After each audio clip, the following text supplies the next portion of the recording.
Final segment of the show for today. The topic is domestic violence, and the guest is Miss Jarrett from EJarrett House, and she is the executive director of this facility.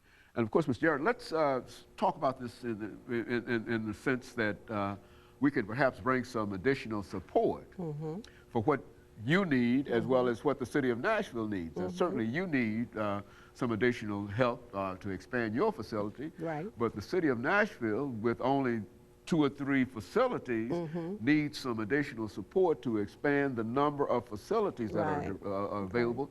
And where would we start? What would be the first place that we would start in terms of trying to convince people of the need of such problems? I mean, the need of such facilities. Would you talk about the incidence of domestic violence? Is it a lot of folks fighting one another in the city of Nashville? The incidences are high. High. I don't know what the percentage is right now, but it's high because I'm going by the calls that I get. I can get 6 to 8 calls a day. Good.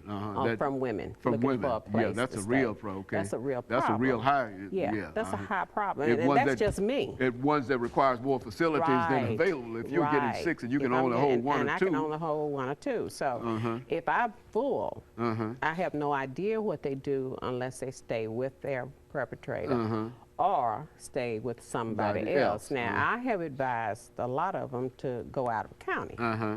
If you can find a shelter that will take you out of county, just go out of county, because if we're full, it's nothing I can tell you to do. Well, I don't imagine that there's anything that you could do out of county if you come to Nashville as the largest capital city, metropolitan Nashville, and you can't find any assistance here. You can't think of going over in Smyrna or somewhere. That's right.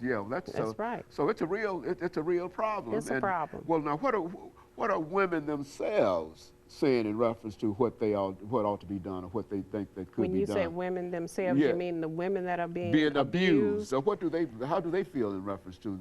You know, they are so in tune to taking care of themselves and their children.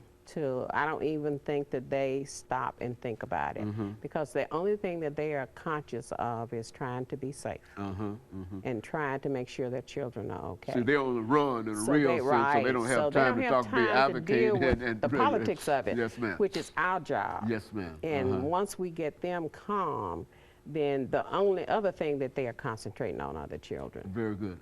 And you find a large number of children are caught up in it when they leave the home.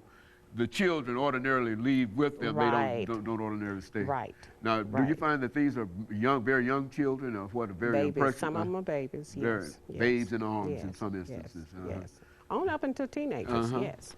So this is Now, we have a program that we just started. We got a grant for a program that we just started called the Successful Sons of Survivors. Okay. And we are educating people on little boys from the ages of 3 to 17, because nobody pays that age group any attention, and they're the ones that actually carry the cycle. So when you got a little boy that's 3 years old and he's living in a violent home, he's going to start patterning after what he sees. It's not cute for him to slap you. It's not cute for him to bite you. So you need to start picking up on that, because when he gets 5, and starts to school, he's going you'll be at school every day, because he'll still have that same behavior. So we have this grant where we'll go around educating people on this Successful Sons of Survivors, because we want people to start paying attention to the little boys, and maybe we can break this cycle of violence. Well, how, and dealing